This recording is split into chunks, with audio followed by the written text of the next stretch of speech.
মৃতরা কিভাবে দেখে এবং শোনে। অনেকে আমাদের কাছে জানতে চায় যে হুজুর, আমাদের কেউ যখন মারা যায় তারা কি আমাদেরকে শুনতে পায়, তারা কি আমাদেরকে দেখতে পায়? মনে করেন আপনার আব্বা মারা গিয়েছে, আপনার আব্বার ডেড বডি আপনার সামনে রাখা আছে, আপনি ভাবতেছেন যে আব্বা আমাকে শুনছে, আমাকে দেখছে, আপনি চিল্লাচ্ছেন, কথা বলছেন, আব্বাকে আপনি অনেক কিছু শুনতে চাচ্ছেন।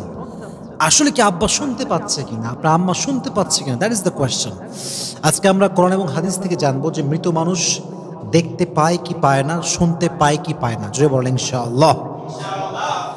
কোরআনে আল্লাহ তাআলা বলেছেন, ওয়ালা তাকুলু লিমান ইউকতালু ফি সাবিলিল্লাহি আমওয়াত বাল আহইয়াউ ওয়ালাকিন লা তাশউরুন। তুমি তাদেরকে মৃত বলো না যারা আল্লাহর রাস্তায় শহীদ হয়েছে, আল্লাহর রাস্তায় জিহাদ করে শহীদ হয়েছে, তাদেরকে তোমরা মৃত ডেকো না, তারা জীবিত আছে, বাট বেশিরভাগ মানুষ জানে না। অপর আয়াতে আল্লাহ তাআলা বলেছেন, লিকুল্লি উম্মাতিন আজাল ইযা জাআ আজালুহুম ফালা ইস্তাখিরুনা সাআ ওয়ালা ইস্তাকদিমুন। প্রত্যেকটা মানুষের জন্য একটা নির্ধারিত সময় আছে, যখন সময়টা চলে আসবে এক মুহূর্ত আগেও হবে না, এক মুহূর্ত পরেও। তাহলে বোঝা গেল মৃত্যু অনিবার্য, কিন্তু কখন আসবে এটা আমরা কেউ জানি না।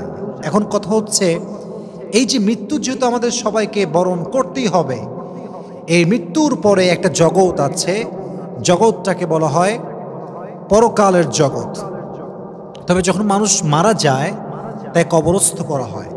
কবরস্থ যখন করা হয় তখন তার যে জীবনটা শুরু হয় এটাকে বলা হয় হায়াতে বারজাখ। এটাকে বলা হয় কি? হায়াতে বারজাখ। তবে মানুষ যখনই মারা যায়, এখনই আমি মারা গেলাম, এখনই আমার বাবা মারা গেল, আপনার বাবা মারা গেল, মাথা রাখবেন, মানুষ মৃত্যুর সঙ্গে সঙ্গে যেমন তার চক্ষু এটা বন্ধ হয়ে যায়, তার চোখ আর দেখতে পায় না, তার পা আর চলতে পারে না, তার হাত আর কোনো কাজ করতে পারে না, পুরো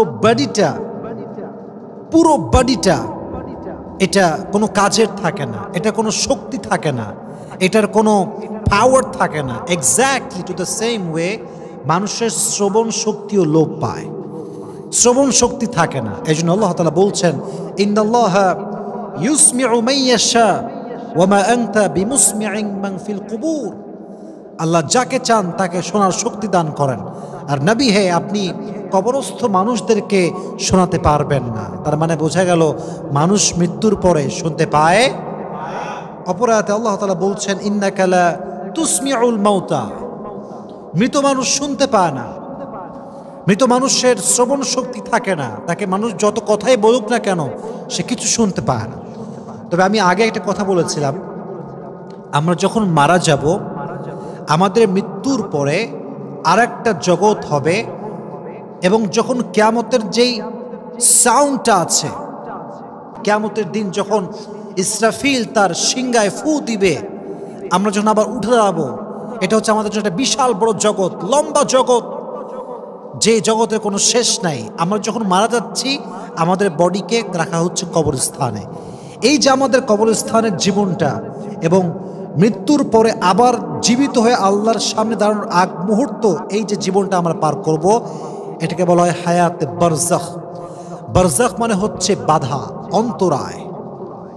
এটা এই জীবনে যখন মানুষ কবরে থাকে, হাদিসে এসেছে যখন কবরের পাশ দিয়ে কেউ হেঁটে যায় এবং সে যদি তার পূর্ব পরিচিত হয়, যখন সে তাকে সালাম পেশ করে, তার সালামের জবাব সে কবর থেকে দেয়। সুবহানাল্লাহ পড়েন। আপনার আব্বা মারা গিয়েছে, কবরস্থ, আপনি বাবার কবরের সামনে যাচ্ছেন, বললেন আব্বা জান আসসালামু আলাইকুম, আপনার আব্বা সে সালামটা শুনতেও পায় এবং জবাবও দেয়। সুবহানাল্লাহ পড়েন। আর এক হাদিসে এসেছে, যখন কোনো মানুষ কবর থেকে কবরের পাশ দিয়ে হেঁটে যায় আর কবরের মুর্দাহ তার পরিচিত মানুষ হয়, পূর্ব পরিচিত হয়, যখন সে তাকে সালাম পেশ করে, আল্লাহ তাআলার সঙ্গে সঙ্গে তার রুহুটাকে কবরে ফিরিয়ে দেয়, ফলে সে শুনতে পায় এবং শুনে সে সালামের জবাবও দান করে। সুবহানাল্লাহ পড়েন। এই হাদিসের ব্যাখ্যায় এসেছে আল্লাহ তাআলা হচ্ছেন কাদেরে মতলক, সর্বশক্তিমান তিনি, যা চায় তাই করতে পারে, যা চান তাই করেন। তিনি কে? যেমন আল্লাহ তাআলা বলেছেন, তাবারাকাল্লাযী বিয়াদিহিল মুলক ওয়া হুয়া আলা কুল্লি শাইইন কাদির। সমস্ত প্রশংসা ওই সত্তার জন্য যিনি পুরো পৃথিবীর মালিক, যার হাতে পুরো পৃথিবীর রাজত্ব, তিনি যা চায় তা করতে পারেন। যেহেতু আল্লাহ তাআলা মানুষকে জীবন্ত অবস্থায় শোনার শক্তি দিয়েছিলেন, মৃত্যুর পরে তার রুহকে আবার ফিরিয়ে দিয়ে সাময়িক শক্তি দেওয়ার যে শক্তি, এটা আল্লাহর আছে না নাই? তবে হাদিসে এসেছে মৃত মানুষের কবর যখন কেউ জিয়ারত করতে যায়, আল্লাহ মৃত ব্যক্তির কবরে রহমত নাজিল করে।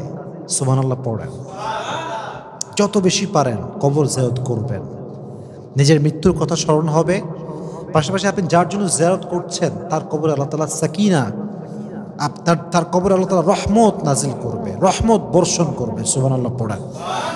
এর কারণটা হচ্ছে আমরা যখন কারো কবর জিয়ারত করতে যাই, আমাদের মেইন পারপাস থাকে যে আমরা তার মাগফিরাত কামনা করি, আমরা তার জন্য দোয়া করি যে আল্লাহ তুমি তাকে আযাব থেকে বাঁচাও, তার গুনাহকে মাফ করে দাও, তার সমস্ত অন্যায়কে তুমি মাফ করে দাও।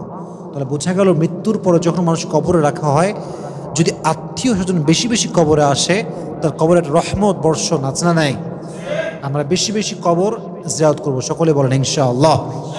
তাহলে বোঝা গেল মৃত মানুষ শুনতে পায় না, দেখতেও পায় না, বাট হায়াতে বারজাখের যে জীবনটা, এই জীবন যখন সে কবরে থাকে, যখন তার পূর্ব পরিচিত কেউ কবরের পাশ দিয়ে হেঁটে যায়, তাকে সালাম পেশ করে, তখন তার সালামের জবাব দেওয়ার জন্য আল্লাহ তাআলা তার রুহটাকে আবারও কবরে ফিরিয়ে দেয় তার বডির ভিতরে। ফলে সে সালাম শুনতেও পায়, আবার জবাবও দান করে। সুবহানাল্লাহ পড়েন। তাহলে সারাংশ বোঝা গেল, মানুষ মূলত মৃত্যুর সঙ্গে সঙ্গে তার সমস্ত কিছু লোপ পায়, পুরো বডির শক্তি একদম এটা আর অ্যাক্টিভ থাকে না, এটা দিয়ে আর কোনো কাজ হয় না, হাত নড়ে না, চোখ দিয়ে দেখে না, পা দিয়ে চলতে পারে না, সব অকেজ হয়ে যায়।